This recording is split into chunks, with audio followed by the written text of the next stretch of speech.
Hey gengs, apa kabar? Balik lagi nih di Say Something bareng Uyap di sini. Dan kali ini kita balik lagi di segmen kisah cerita. Dan di kisah cerita kali ini aku bakal ajak kalian nih buat explore sisi lain dari Indonesia. Tapi by the way, sebelum kita lanjut ke videonya, terima kasih nih buat kalian yang udah support kita sampai detik ini. Dan terima kasih udah memberikan semangat buat kita, memberikan ya pokoknya dukungan lah buat Say Something sampai detik ini. Sekali lagi terima kasih. Dan jangan lupa nih buat kalian untuk subscribe, untuk like, komen, dan share video ini sebanyak-banyaknya. Oke, jadi segmen kisah cerita kali ini aku bakal ngebahas ritual-ritual di Indonesia yang masih bertahan dari ratusan tahun yang lalu, bahkan ribuan tahun yang lalu, yang masih dilakuin sampai saat ini. Jadi ini bukan tentang jadi maksudnya bukan tentang unsur makna dan budaya aja, tapi ada spiritual dan mistis yang bikin kalian kagum dan merinding. Jadi nggak usah lama-lama, siapin tempat duduk kalian yang nyaman, pantengin video ini sampai akhir karena kita bakal bahas 7 ritual di Indonesia.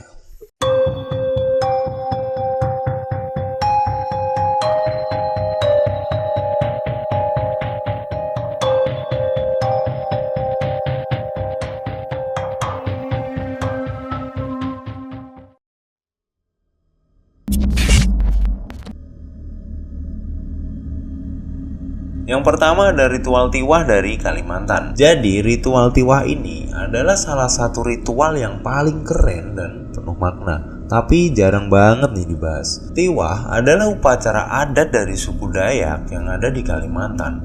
Ritual ini diadakan untuk mengantarkan arwah leluhur mereka ke alam baka. Prosesnya tuh panjang banget, gengs. Dimulai dengan penyembelihan hewan seperti kerbau, sapi, atau babi yang digunakan sebagai persembahan untuk arwah. Dagingnya nggak cuma dimakan, tapi ada doa-doa khusus yang dibacakan selama penyembelihan. Nah, setelah itu, keluarga dari orang yang meninggal bakal mengadakan pesta dan arwah sang leluhur mereka bakal disambut dengan ritual yang sangat sakral. Mereka percaya nih gengs, kalau arwah yang dihormati itu bakal bawa keberkahan buat desa mereka, supaya kehidupan di sana terus terjaga dan makmur. Ini adalah salah satu ritual yang penuh dengan filosofi tentang kehidupan dan kematian.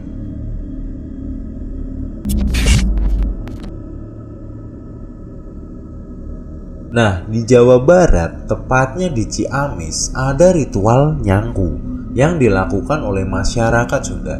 Ritual ini dilakukan setiap bulan Sura yang dianggap sebagai bulan penuh berkah dan mistik. Dalam ritual ini, para warga akan pergi ke kuburan leluhur mereka untuk memberikan sesaji dan doa-doa khusus. Nah, yang menarik nih geng, sesaji yang dibawa bukan cuma makanan biasa, tapi juga benda-benda yang memiliki simbol-simbol tertentu seperti bunga, dupa, atau hasil bumi. Dan mereka percaya nih bahwa selama bulan Sura, hubungan antara dunia yang hidup dan dunia yang telah meninggal menjadi sangat dekat. Oleh karena itu, mereka melakukan ritual ini dengan tujuan untuk menjaga keseimbangan alam dan menjauhkan diri dari bencana atau malapetaka. Dan nyangku ini bukan cuma ritual untuk menghormati leluhur aja gengs, tapi juga sebagai bentuk rasa syukur mereka atas kehidupan yang mereka jalani.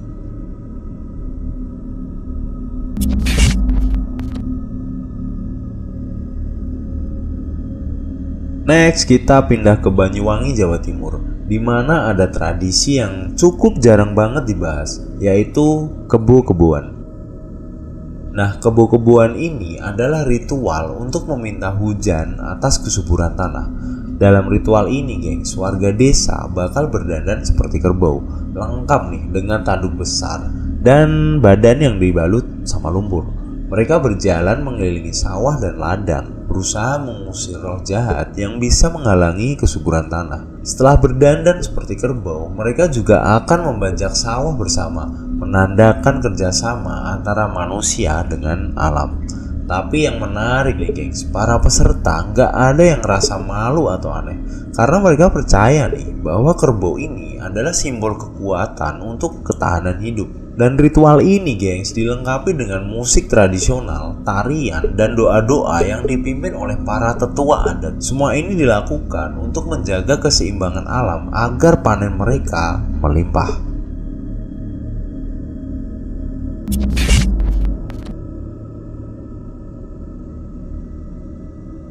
Oke, next kita lanjut ke Sumatera Barat, tepatnya di Pariaman. Nah, di Pariaman ini ada ritual sakral bernama Tabwik. Ritual ini dilakukan setiap tahun untuk memperingati wafatnya Imam Husain, cucu Nabi Muhammad SAW. Tapi yang bikin beda dari ritual Tabwik ini adalah cara memperingati yang terbilang sangat besar, yaitu dengan mengarak tabwik sebagai replika kuda bersayap. Tabwik ini gengs biasanya terbuat dari bambu, kain, dan dihias semeriah mungkin, kemudian diarak sepanjang jalan. Para peserta yang mengarak tabwik ini menggunakan pakaian khas adat Minang dan membacakan doa-doa sepanjang perjalanan. Nah, setelah arak-arakan selesai gengs, tabwik ini akan dilemparkan ke laut sebagai simbol pengantaran roh ke surga. Nah, yang bikin mencekam, menurut cerita orang-orang tua, kalau ritual tabwik ini nggak dilakuin dengan baik atau terlambat, bisa membawa musibah. Bahkan ada yang percaya nih gengs, kalau gelombang laut yang datang setelah tabwik dilarung, itu merupakan simbol roh Husain yang kembali ke dunia. Jadi gimana gengs? Udah bisa bayangin kesakralannya?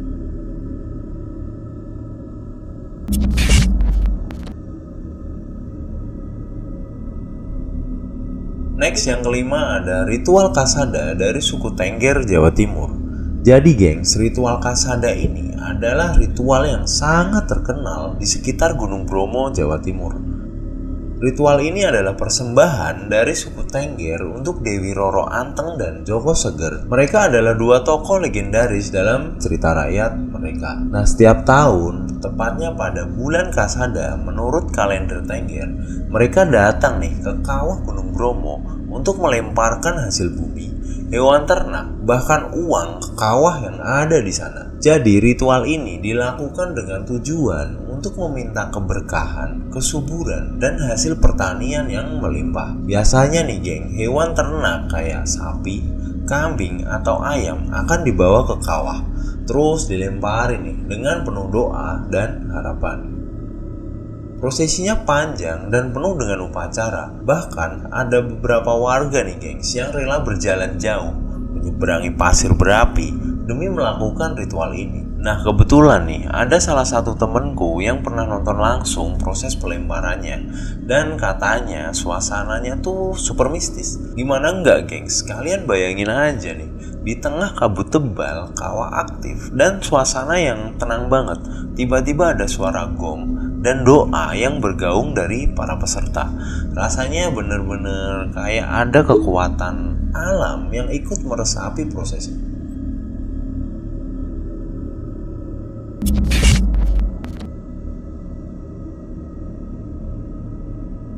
Next kita lanjut ke Bali, karena di Bali ada salah satu ritual yang terkenal banget nih, ritual ogoh-ogoh. Jadi ritual ogoh-ogoh ini biasanya sering kita lihat setiap hari raya Nyepi. Ogoh-ogoh ini adalah patung raksasa yang terbuat dari bambu dan kertas yang melambangkan roh jahat atau buta kala.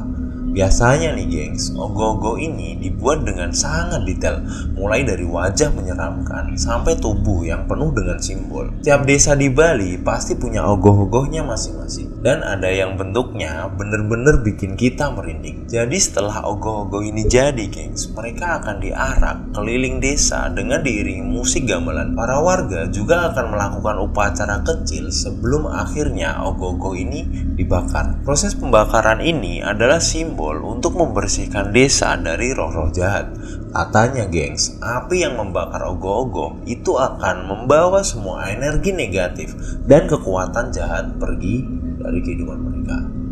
Nah yang menarik nih guys, festival ogoh-ogoh ini gak cuma untuk pembersihan desa aja, tapi juga sebagai cara untuk menjaga keseimbangan alam dan hubungan antara manusia dengan alam semesta. Kalau kalian datang ke Bali pas nyepi, pasti bakal kaget nih dengan suara gamelan yang mengiringi parade ogoh-ogoh. Itu adalah suara kebersamaan yang penuh makna.